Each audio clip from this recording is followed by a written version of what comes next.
This was inevitable. Why stocks crashed today shouldn't actually have been the case. The entire spectrum of bonds have been free falling for a long time. We have watched inversion after inversion, and yet somehow investors chose today to have a serious sell-off. Yesterday the markets were doing well, even though it was extremely likely that today would see the official best indicator of recession to trigger. But whatever, the Fed will save the day, right? You came here for the truth, so let me unveil that for you. Today we are going to look at what happened in the markets. It was devastating. It was incredible to see the reaction to what occurred. I'm going to give you all the details, all the charts, all the articles, and all of those who were out to do damage control. I've got a jam-packed episode for you, so let's begin right away.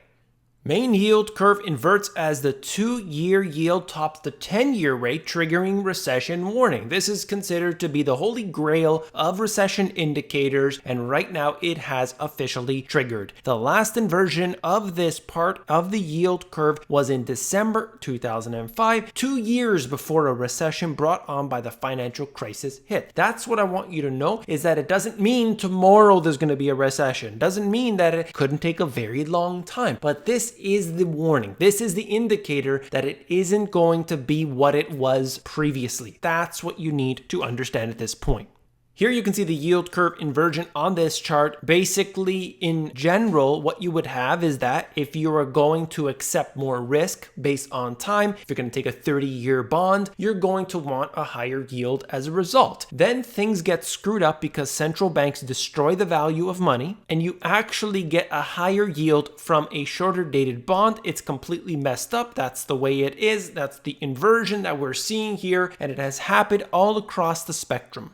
This is another way to look at it. Going back a few years ago, you can see that this had been the case. This is a cycle repeating over and over again. It's not the exact same thing. The trigger for recession for 2008, for 2000, for the ones previous didn't actually happen exactly the same way. I'm sure it won't happen this time around. However, there are certain indications that we need to pay attention to. We can't ignore them as most people tend to do. But if you're watching this video, I know that you got your head on straight and you are watching this very, very carefully. Take a look at the Dow Jones moving down below its 200-day moving average. This is very important because it has, just like the S&P, just like the Nasdaq, been struggling with this level that it is at right now. Back January 2018, we saw the peak of the market. It took a year and a half to re-break that record. If you look at the All Country World Index, it has not been able to achieve the same level it did back in January of 2018. You know something is wrong when a year and a half later, we are still not able to get up there. But you'll say, who cares? I'm not invested in all countries. I'm invested in the US. Look a little closer and you will see how this all connects. People don't really realize it, but all of these companies, all of these markets, they're all interconnected. Yeah, the US dollar, it's so strong. The Federal Reserve can print as much money as it wants. Look how strong the US dollar is versus this other currency. Look a little deeper. Just go back into the previous recession. How does something as supposedly small as subprime mortgages in the United States, which is a small amount of the total, and yet that took down the entire financial system globally.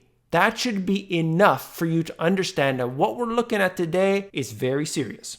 Everyone's favorite Janet Yellen says yield curve inversion may be false recession signal this time. That's right. Just like everyone out there who keeps yapping and keeps talking about how this time is different, Janet Yellen gets out there and makes sure that she does damage control. She's not the only one, of course. Historically, the yield curve inversion has been a pretty good signal of recession, and I think that's when markets pay attention to it. But I would really urge that on this occasion it may be a less good signal. Okay, thanks Janet, you're wonderful. Always shaking it up, very confident. That's right, this time is different.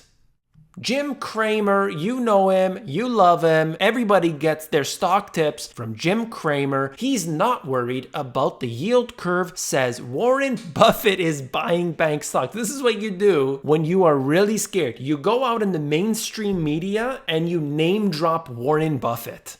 How absolutely embarrassing. You know, there are actually people on the trading floors who are watching people like Jim Cramer, and maybe consciously or subconsciously, they take in this information and actually believe it. If you're not in the financial industry, you don't understand what's going on and the mentality of these investors and these traders.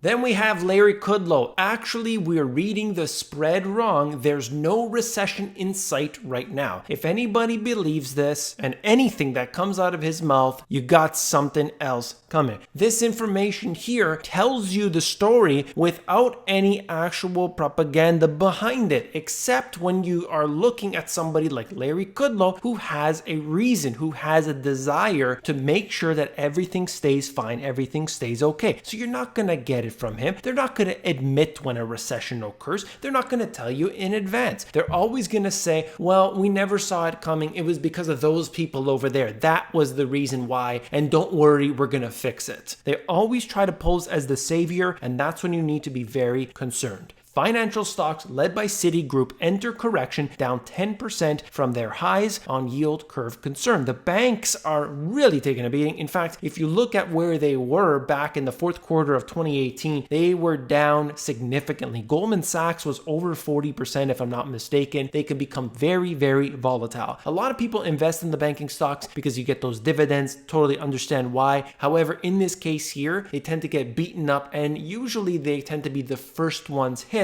And then people are starting to look at this narrowing band, the fewer and fewer stocks that remain that are still growing at the end of a cycle. In the last cycle, we had technology stocks being where everybody was putting their money right at the end. After, all the real estate, after everything was tumbling down, technology was that last little bit of growth that people were trying to get at. And of course, we saw what happened in the end. When the markets are coming down, it doesn't matter because people overreact. They're not looking at balance sheets. They're not looking at, well, Apple has a new iPhone coming out, Amazon has this many customers, Prime Day, and all this stuff. What they are looking for is safety once everything goes overboard.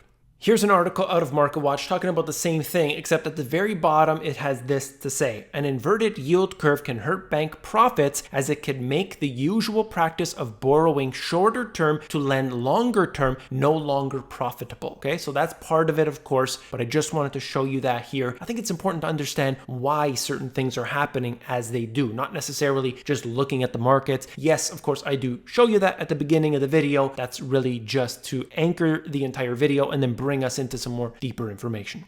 U.S. 30-year yields fell to their lowest level ever as investors sought shelter amid a fraught geopolitical backdrop and a concerned increase about the impact of the escalating global trade issues on economic growth. There's, of course, many more things here, but this is one that people need to be watching out for, all right? We are looking at the yield curve inversion. We are looking at a slowdown that's going on globally. The manufacturing sector is really taking a beating, of course, and this is going on not just in the United States, not just in Greece, let's say. No, it's happening all over the world. There is no barrier for US Treasury yields going below zero. Zero has no meaning beside being a certain level. Thank you, Alan Greenspan. We had Kudlow, Greenspan, Yellen, and a whole list of other people that had to come out and tell us that no matter what, the US is not going to have a problem. Usually when they say that, that's really the time to worry. You don't have to worry about it when they're saying, there's some risks out there. Let's keep an eye on that. We're going to manage that. We know that at least they're acknowledging it, and the fact that they are mentioning it tells us that there's some level of activity happening here. Whether it's positive or negative, that remains to be seen.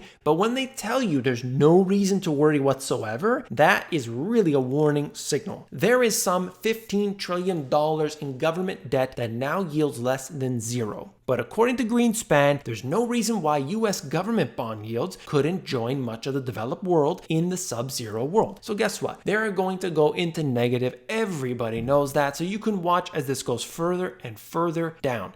More people will be buying into the bonds even though they're negative, and there are all different types of excuses why one would actually want to do this, but this is where they are headed. Well, you tell me, do you want to buy a negative yielding bond or will you buy equities? What is your decision?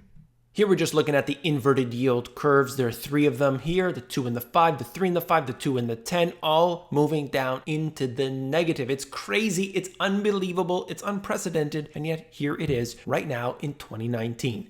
UST 30-year yield, you can see what has happened, moving down into a record low, dropping lower than it was in 2016. This fluctuates, it happens. We see this moving up and down all the time based on geopolitical events, based on things that are occurring with manufacturing. We had a problem 2015 into 2016 that was pushed off into the future. People are always talking about extending the cycle. What happened in 2015, 2016? I think they forgot about that. There were a few extra years that were given, and of course, we know the result of that today. Look at this massive spread, this massive divide in between the NASDAQ and the 10-year yield. This, of course, is not a good sign for many people who are paying attention to the technical indicators. And last but not least, just found this here, the 3-month, 10-year spread moving down faster and faster. You could see it's like moving off of a cliff, jumping off of a cliff. And this is, of course, one of many things. If I point to just the 3-month, 10-year, it's not really that telling. If I show you this and add it into all the other yield curves, okay, now we have something else, but it's not enough. We can't just look at yield curve inversions and think, well, that's it, the best indicators, this is going to happen. No, you have to look at literally hundreds and hundreds of these, and you can't decide what is something that you would exclude. You have to include everything. Different weighting, of course. You don't want to say necessarily that the stock market is moving up, therefore everything is fine. You have to look at everything, include everything, take it as the whole, and of course, you manage your own finances as a result. I'm going to end the video there. If you found it informative, hit that thumbs up button. When you do, you're supporting this channel, so I do appreciate that very much. If you want the financial education you were not taught in school, these 2 books have everything you need. All the details are located at the link in the description. If you want the audiobook, that's available at themoneygps.com. If you want to know how to build a business, how to provide yourself income, how to actually escape your geographical area and still be able to bring the money in, then I have a free e-course. It is available to everybody right now. There will be a link in the description. Check it out. Yields are falling, the manufacturing is falling, we are watching stocks that are hemorrhaging at this time, and this of course is all detailed. I have some information in this video I think you need to watch right now. Click on it and I will see you over there.